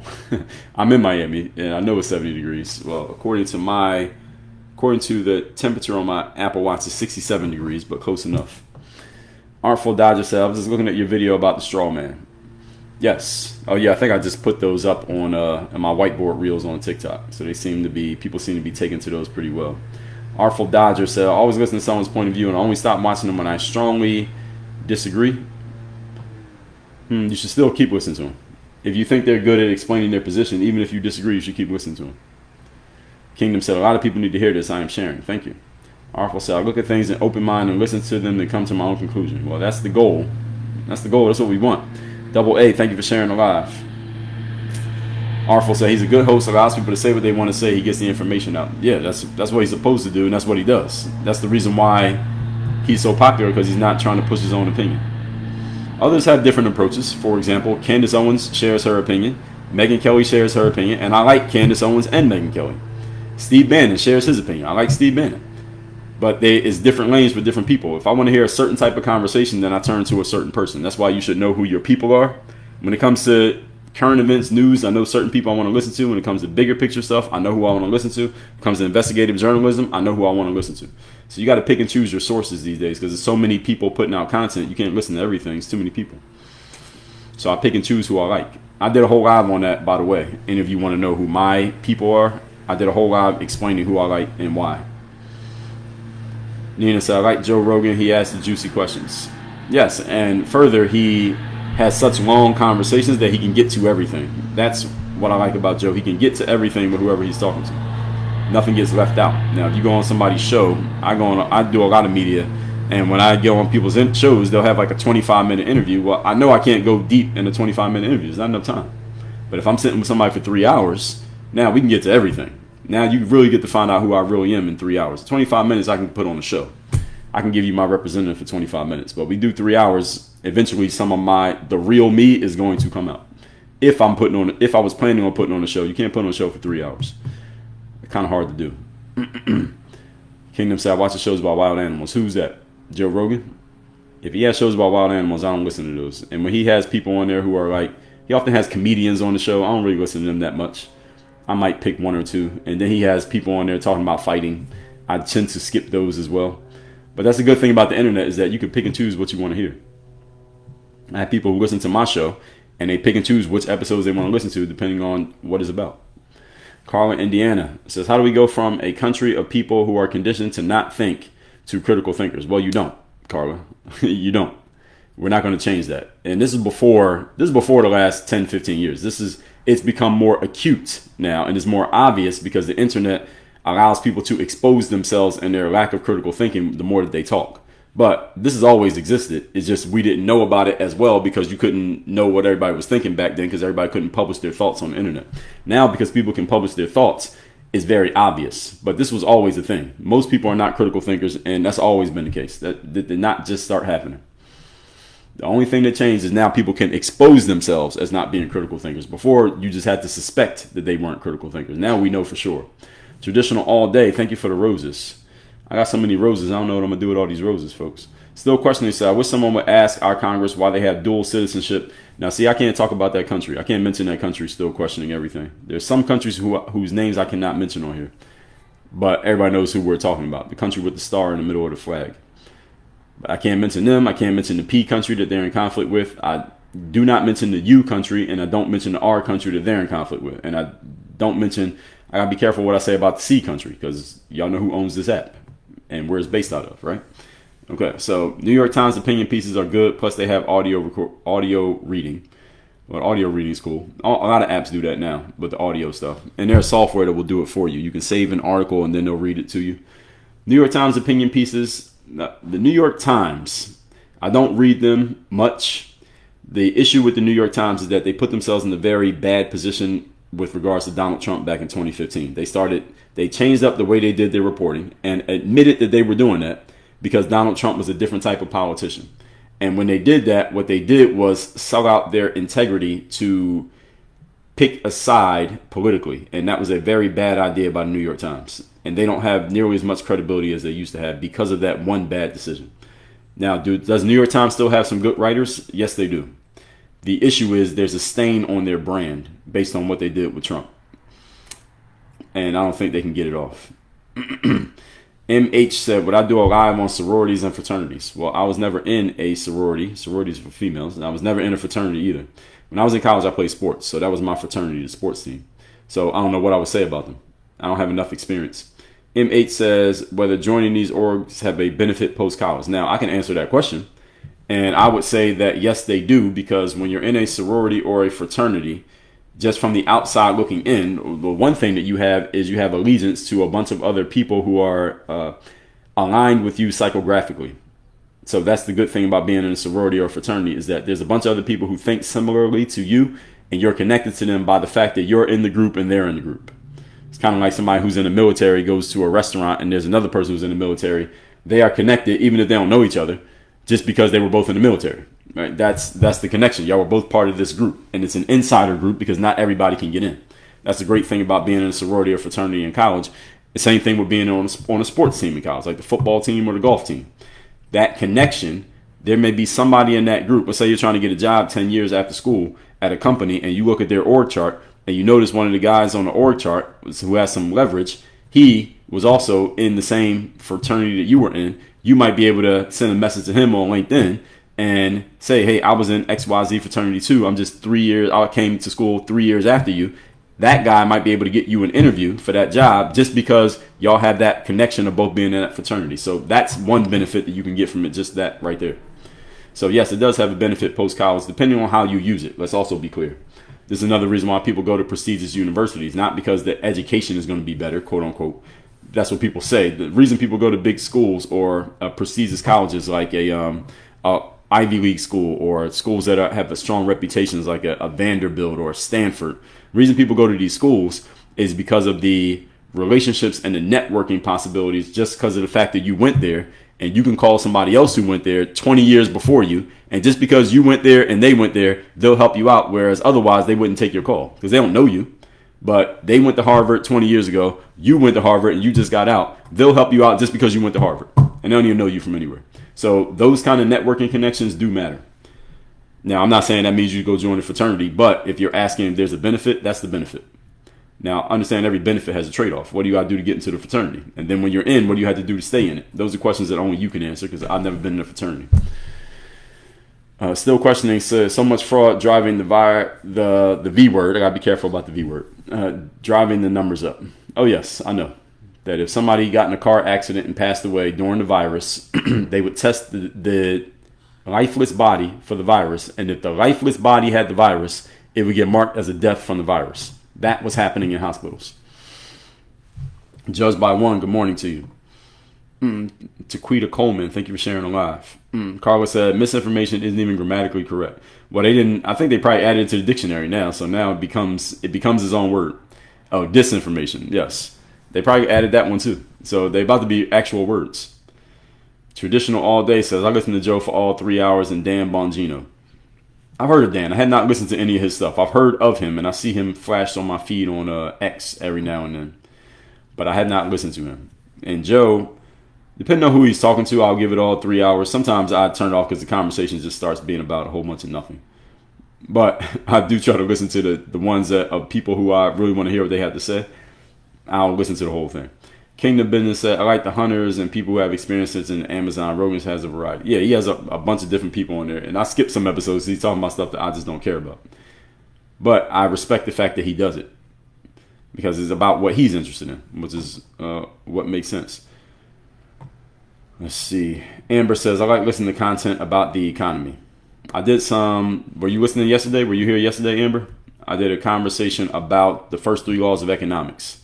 So if you didn't catch that one, the replay you can find on my YouTube channel. The link to my YouTube is in my profile on TikTok. So yeah, Amber, go to my TikTok profile when this live is over and click on the link to my YouTube, and that video is on YouTube. It's in a playlist called Social Issues, Politics, and Current Events. And this one, even when YouTube screws up and it doesn't save my stream, I just download the stream from like Facebook and then I upload the video to YouTube anyway. So it'll be on YouTube later on today.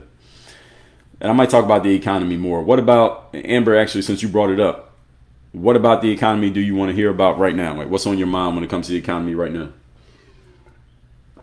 Actually, let me ask everybody, not just the economy, but what is there a current event or a social issue going on right now that you would like to hear discussed? Because I might use one of you all's ideas as material for a future live stream. Because my live streams are based on what's going on right now. So I'm talking about the Joe Rogan thing because that happened just a couple days ago. So I want to hear what y'all, what's on you all's mind so I know what to talk about next. So Judged by One says, so it's who you know versus your qualifications for a position you deserve. Oh, absolutely. How much time you spent in the professional world? All right. So Judged by One asked a good question. I don't know if you're just saying it as rhetorically, but this is important that people should understand this. Those of you who have experience in the professional world, meaning you've had a career track job once or ever, what matters more for getting the job? Is it who you know or the qualification? Put who or qualification in the comments to answer the question. All of you who are watching me right now.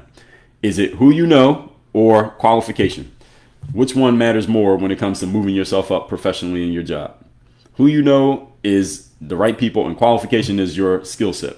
I understand both matter, but which one matters the most? My answer is who you know. Even in sports, if you know the right person, you can get in the door. Now, you got to be good once you get in. If you're not good when you get in, you still get kicked out. But who you know can get you in. Duck Going Buck said, what's my thoughts on Cat Williams? What about him? What about Cat Williams? Last I heard of him, or last I heard from him, excuse me, I don't really watch stand-up comedy. It's not, slapstick humor is not really funny to me. But last I heard him, he was on the Shannon, is it Shannon Sharp? Yeah, Shannon Sharp podcast. I listened to that whole thing. That was like 2-3 hours. I listened to that. That was good.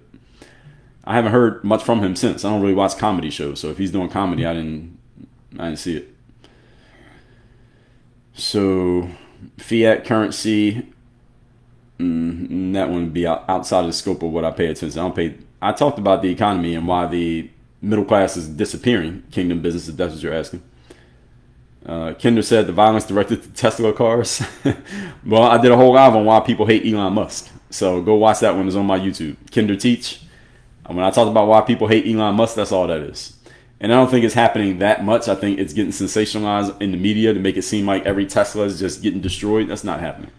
It sounds like it, but that's not really what's happening. Let's see. Amber says, cost of secondary education is on the rise. Secondary education is what? We're talking college? Is that what you're talking about, college? I've done entire streams trashing the education system. I've done it so often that maybe I might let it cool off a minute before I trash it again. But that is a legitimate point, what you said there. Yeah, who you know. So everybody said who you know. Yeah, who you know is the most important thing you need if you want to move up professionally. Now, again, let me offer the disclaimer that once you get in, you do have to actually be good. Okay, so don't think that just because you know somebody that's it. Sometimes that is it. Sometimes it's all you need. You could just know somebody and you get in and you don't even have to be good. But I would suggest, if you're asking me, know the right people so you can get your foot in the door, but then you need to actually have some game, because if you have no game, you might get kicked out. So don't think just because you know somebody, you're good, you're set. You still got to have some game. Traditional says, speak about how Democratic voters are still stuck. I think I did that one right after the election. I talked about the Democrats and how they, let me see. I think I did that one. I'm just looking through my, I might talk about Democrat mistakes. I might do that one. You know what happened? I'm going to tell y'all what happened. Was after the election, I was doing a live. Oh, this is what happened. The day that Trump won, November 5th, I did a live the next morning, and I got banned off TikTok that very morning. I said something during that live that got me banned off TikTok. I think somebody flagged my live. I got banned off TikTok that day, and I was suspended for a week. So I did a live talking about the mistakes the Democrats made, but it didn't go on TikTok. So should I do that one? Democrat mistakes? I'll do that one. I'll be happy to talk about that. Kingdom said, do I have a live on Strawman? I didn't do a whole live on it, Kingdom Business. I don't think I could talk about it for an hour. It ain't that much to say. But if you look at my feed on TikTok, I'm doing a bunch of videos on my whiteboard. My whiteboard is over there. Y'all can't see it. But when I'm standing in front of the whiteboard and I'm breaking down logical fallacies, so the Strawman is one of them that I broke down. It's already up there right now. So I think it's up there right now. Actually, I might not have put that one up yet. But look at my feed on TikTok. You'll see it. When I'm standing in front of the whiteboard and there's words on the wall and then I'm talking about them, those are my whiteboard videos. So look it up. You'll see it. But yeah, the Democrat voter is still stuck. I can move that one up. Democrat mistakes. Yeah, I can do that one. That one will draw a lot of attention. Tomorrow, I think I'm gonna talk about celebrities and people idolizing celebrities. But then after that, I think I'll do this one on Monday. This will be a good one for Monday. So Monday, I think I'm going to do the Democrats' mistakes. All right, so Monday, that's coming for now. Kingdom business, answered that one. What I think about the straw man, just on a simple term, is that it's just a common conversational tactic that people use. They often don't even know they're doing it. But people often use it when they hear something they disagree with, so they go to the straw man. Most people don't know how to recognize a logical fallacy, so if they're using one themselves, they don't even realize that they're doing it. So people do it kind of as a habit. It's not even that they're doing it on purpose. Amber said, very much sensationalized. Yes. Nina said, I got into BC, who I knew. I got in because who I knew, but I had produced good work as a surgical assistant. Yeah, exactly. So knowing the right person will help you, but you still got to have some game. IMO Crew O said, nepotism and alliances are also a major problem. I disagree. So what you're talking about here, IMO Crew, is a form of, it's all about the relationships. Because think about it. IMO Crew is this. If you look at it, you got to look at it from every angle. If you know the right people and knowing the right people helps you get into a room, then you don't say that it's a problem, would you? You wouldn't say it's a problem. If your dad owns a business and your dad gets you a job, would you say it's a problem that nepotism is happening? No, you'd be happy that nepotism happened because your dad got you a job. Now, if you and another person are competing for a job and the person you're competing with, their dad owns a company and they get the job over you, then you think nepotism is a problem. So your problem is not nepotism. The problem is that nepotism is not working for you. If it was working for you, you wouldn't have a problem with it. And I'm talking to everybody. I'm just using your comment as an example. I'm glad you shared it. And it's the same thing with relationships. If I'm trying to get for example, there's a speaking gig I'm going to be doing later on this year. And we had a conversation about it. It's already booked and everything. And the reason that I'm going to do that gig is because a person who listens to my show, he is part of a company that's having a conference and they needed a speaker. And because he likes my work, he said, we should have this guy as a speaker. And that's why they reached out. And now I'm going to go speak at that conference. Now, if that guy wasn't a listener to my show, would they have called me? No, they would not have. So do I have a problem with people knowing me and me getting business from it? Hell no, I don't have a problem with it. But at the same time, there may be another event out there that says, all right, well, I Googled speakers and I saw Dre and I like him. And then somebody else in the meeting says, well, I know Mike personally. We should have Mike instead of Dre. And everybody says, all right, well, let's go with Mike. Now, I lost that. Didn't even know that I lost it because Mike knew the guy or the guy knew Mike and nobody knew me. So it worked against me in that case. So the issue, folks, is not that there are nepotism or what we can just call generally politics. Politics is a good thing, ladies and gentlemen. Politics is not bad. As a matter of fact, I'm going to do a whole live on that subject because a lot of people do not understand how politics actually works. Okay? Politics is a good thing. Would y'all want me to talk about that? I'm going to do a whole live on this, whether y'all want me to talk about it or not.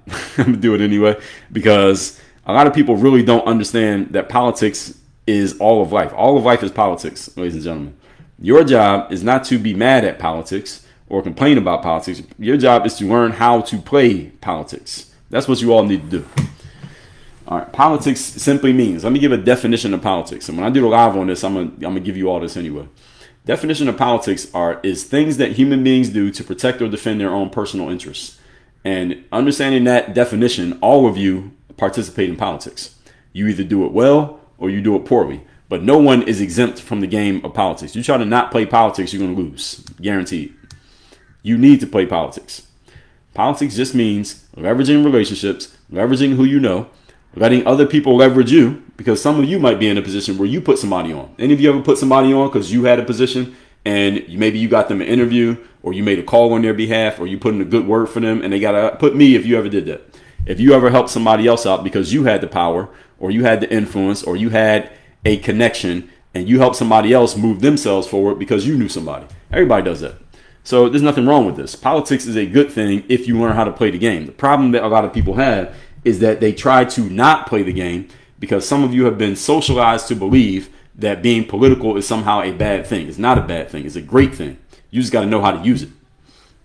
So if I get a phone call today from somebody who follows me on TikTok and they love my stuff and they say, Dre, we want to bring you in to be a keynote speaker for our conference and we'll pay you your full fee, I'm really, really happy for politics. Why? Because that person knowing me got me a business deal. You understand? And if it so happens that somebody else gets a deal over me because they know somebody and I don't know somebody, I'm not mad about that. Why? Because same way I could be happy when it works for me, I can't be mad when it works against me. That's politics. That's how it works. That's the game. And again, this is the reason why I'm very thankful that I play sports, because in sports, you learn to accept that sometimes you're going to win, sometimes you're going to lose. And you got to accept all of the game, not just the parts that you like. The problem for people, or an inherent issue, let me just say it that way, doesn't apply to all of you, but it can strongly apply, especially if you don't have a background in sports, is that people tend to think that things are always supposed to go your way just because. That's not the way it works. Sometimes the same thing that helped you yesterday is going to work against you today. That's just the game. So yesterday, every three-pointer you shot was going in. You went 10 for 10 on three-pointers. You were like Steph Curry, and you won the game. The next day, you play in the game, and somebody on the other team, they go 10 for 10 on three-pointers, and they score 30 points, and you lose the game because they couldn't miss a shot. And they don't usually make any shots. They usually shoot 20% from three-point, and today they shot 100%, and you lost. You can't be mad at it. Yesterday, you were 100%. So if you weren't mad then, you can't be mad today. So that's the way the game works, folks. You got to accept all of the game, not just the parts that are convenient for you. So let's see here. Well, I'm Ruko. Glad you asked the question. This is a good question. Carla said, I think parents should help their children, but the children should be qualified. Well, I understand what you're saying there, Carla, directionally, but the fact of the matter is, I would say this. I want my kids to be qualified. If I'm in a position to help them, I'm going to help them, and I'm going to make sure that they're qualified because I'm going to hold them to a standard because of who I am. But at the same time, you and I both understand, Carla, that there are parents out there who don't care if their kid's qualified or not. They're going to put them in a spot just because it's their kid. And they're not wrong by doing it. They're not wrong for doing it. I don't agree with them doing it that way. I would say put your kid on, but make sure your kid is held accountable. That's what I would say. That's what I would tell any parent. You want to put your kid on, your kid's not really that good right now, put them on because you're a parent. I can't tell you what to do as a parent. At the same time, hold your kid accountable to some standards so they're not out here making a mockery of the situation. Because if you are just putting people in because they're your kids, now people are not going to respect the position. And they're not going to respect your kid either. So you're setting your kid up for failure. That's what I talked about when I did the episode on LeBron James and his kid. You hold him accountable. You got to hold him to a higher standard than you do even everybody else so that everybody knows you didn't just hand this to him and it doesn't mean anything because now they won't respect you or him. At the same time, me as a parent, if I'm putting my child onto something, I'm going to let them know, listen, you're getting in because I'm here. That's the reason you're getting in. I'll tell my kid that right to his face. The reason you're getting this job because I'm here. If I wasn't here, you wouldn't get this job. Now, I want you to understand that you're not going to be respected if you come in there and look like a bum because everybody knows that you're getting in because of me already. So you already got everything working against you. You better go in there and be better than everybody because otherwise you're not going to get any respect. And I'm not always going to be around to defend you and protect you. So if you plan on lasting in this industry or in this job, you better develop some damn game. And I'm not going to be here to protect you. You got to have some game because I don't respect people who get in somewhere and they can't perform. You can't perform, you won't get respected. I'll tell my children that. But again, that's just me. Not every parent operates that way. So we can't hold everybody to that standard. But people will put their kids on because it's their kids. I mean, who you going to tell them not put on their own kids? So I get what you're saying, Carla. And I'm glad you think that way. But not everybody does. So what was that? Carla said, networking is just an enlarged community. Yeah, so the larger your community, the more networking you can do. Judged by One said, politics is just a monopoly game. What do you mean by that? Nina said, learn to keep your mouth saying the right words. Well, the right words change depending on who you're talking to. You're right. But we're at over 40K. Thank you, Carl, for helping us get to 40K. Judge said, yesterday's prices aren't today's prices. That's right. Very right.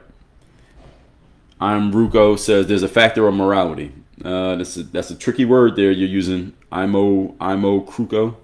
That's a tricky word. Morality. Who's the judge? Who's the judge of morality? I personally am not a fan of any arguments around morality. The problem is no human being is qualified to make a moral judgment on another human being. Not that you can't say what somebody else did was wrong. Like if somebody takes another person's life, then they need to be held accountable and go to court and maybe be incarcerated. But for me to say that person is morally wrong for what they did, I don't really like talking like that because as a human being, as a mere mortal, none of us is without sin. So how are you going to say that somebody else is morally bad just because you know about what they did? See, people don't know about what you've done. So how are you going to judge somebody else on a moral basis? You really can't do it. So I'm just not a fan of moral arguments. I am a fan of legal arguments, something that we can prove in black and white. But morality is a very slippery concept. especially for human beings to be juggling with, because no human being is perfect. So who's qualified to do judging of another person? My answer is nobody. Even if somebody did something that's worse than anything you ever did, that still doesn't qualify you, because somebody can fact check me on this. Is it correct that sin is sin? It's not like they say, hey, well, this level and then there's this level. So if you're at this level, you're not as bad as this person. I don't think that's how it works. Can somebody tell me if I got that right or wrong? I think if you cross the line, you cross the line. It doesn't matter how far over the line you went. There's a line. If you cross this, you crossed it. It's not, well, there's a level 2 cross and a level 3 cross and a level 10 cross. But again, somebody let me know if is that true or not. I want to make sure I'm correct on that. I'm no expert on religion. Thank you, Amber. So I like your topic to almost every topic. I like your approach to almost every topic. Thank you. Nina said, my mom threatened my job if I didn't produce good results. Yes, exactly. That's how it should be. Yes. Judged by one said, do your job to the best of your ability. That's right. Ruko said there are basic laws. Yeah, legal laws. Yes, legal laws. I'm fine with judging people because we have laws and they're on the books and we can argue it in court. But when it comes to morality, that's not, there's no laws on the books. I mean, there are laws on the books, i.e. your religious text. But again, as I just said, and I've been co-signed here, Carla, Amber, user 122, all verified this, that there's a line of sin. There's a line of sin. As soon as you cross that line, you've crossed it. Is the people who did cross it and the people who didn't cross it. If you crossed it, you crossed it. It's not like, again, there's a level 10 and a level 2 and a level 3. So the person who's at a level 2 is better than the person at level 3. No, you're all bad because you all crossed the line. So exactly. So if you cross the line, you cross the line. So this moralizing of, oh, well, this person's worse than me, that's nonsense. And I see a lot of people doing that with certain people based on whatever the thing is that person's accused of. I see a lot of people doing it with the bald-headed kickboxer from Romania. They're moralizing. I'm like, who are you to judge him? Oh, because he got accused of these things. Well, what have you done? Have you never crossed the line? If you never crossed the line, you can judge somebody. Isn't that what it says? He without sin shall cast the first stone, right? So who is qualified to throw a stone? According to the story in the Bible, nobody threw a stone because nobody was qualified. So how do people get to moralizing in everyday life today when we have more opportunity to sin than ever? And again, I'm no expert on the Bible, but it's just a ridiculous thing when I see people doing that. It's never made sense to me. How people can judge somebody just because they're a public figure and you know about the stuff they did. But yeah, what about what you did? You're a nobody, but it ain't like you never sinned. It's just nobody cares about your sin because you're not famous. But it's not like you didn't do it. So it's always funny to me. I know men who have cheated on their wives, but they're not famous. And then when somebody else cheats on their wife, they're wagging the finger. I'm like, dude, really? You? Okay. Anyway. So Ruko said, now you're talking about character. Yes, and character, judging another person's character is the same as moralizing. Who are you to judge another person's character? Now, you can make a judgment in your own mind about, hey, do I want to deal with this person or not? I make those judgments all the time. Hey, I don't want to deal with this person because there's something about the way this person is moving. I don't trust this person, or I don't think this person is a person who's worth me being around. I don't want to associate with them. I'll make that kind of judgment in my own head and not deal with them. I'll separate myself from that person, distance myself. But I'm not going to get on the internet and say this person is of maybe weak character or they're immoral because of some judgment I'm going to make about them. Because as soon as I make a judgment about another person, now I got to hold myself accountable to that exact same standard. Am I qualified to make that statement about another person? And I don't even want to put myself in a position to have to ask myself that question because I know I'm not. So that's why I don't make moral judgments about other people. Even if I think what they did was wrong on an objective basis. You take somebody's life, okay, then you're going to get arrested. You got to go to court and you got to argue your case. You get found guilty or not guilty, and that's what it is. Now, I'll speak on that because that's something that we can factually debate. But when it comes to, do I think they're a good person or are they morally upstanding, et cetera, I don't get into that. I don't even like the conversation. I don't like the concept. But it doesn't mean I won't separate myself from somebody if I decide based on my judgment that they're not worth my association. That I will do. But I'm not going to go and wag my finger at them because, again, as a mere mortal, I'm unqualified to do so. So Tommy said, Matthew 7:5, you hypocrite, first take the plank out of your own eye and then you can see clearly. Yes, exactly. So if everybody operated by those standards, then there would be nothing. There'd be nothing for anybody to say judging another person. Again, we can only speak objectively about things. So I can objectively say something like LeBron James' son is not qualified to be in the NBA. We know he's not because he couldn't earn his way in. His dad had to shoehorn him into the NBA. That objectively I can say as true. But I'm not going to say LeBron James is a morally bad person because he did something as a dad that I would not have done. I would not have done what LeBron did with his son. But that doesn't make LeBron a bad person for doing it. I disagree with him. It doesn't make him a bad guy. And a lot of people just don't have the maturity to frame things in that way. Judged by one, so be judged by one and talked about by many. Yes, exactly. Exactly. So I just want to make sure I'm on the up and up with people who understand the Bible a lot better than I do. And Ruoko said it's a judgment. Well, all human beings judge. We all make judgments in our own heads. When I say moralizing, what I'm talking about is when people start verbalizing their judgments. And that's where people start going wrong. Because as soon as you start verbalizing a judgment, you are holding another person up to a certain thing. Well, then we got to turn around on you. And as soon as we turn around on you, if we get all the information about you that we got about that person, well, will you still want the attention? And the answer for most mere mortals is probably not. And that's my point. So all that said, folks, we do these live streams Monday through Friday, 8 a.m. Eastern. Today is Thursday, so tomorrow we're going to do another one. Barring anything bumping it off the docket, tomorrow we're going to do celebrity idolization, celebrity idolaters, idolizing celebrities. And this one's going to be based around the frame of this Kanye West. Y'all seen Kanye West talking crazy on the internet for the last 3 weeks. Kanye been talking crazy on the internet for the last month, kind of.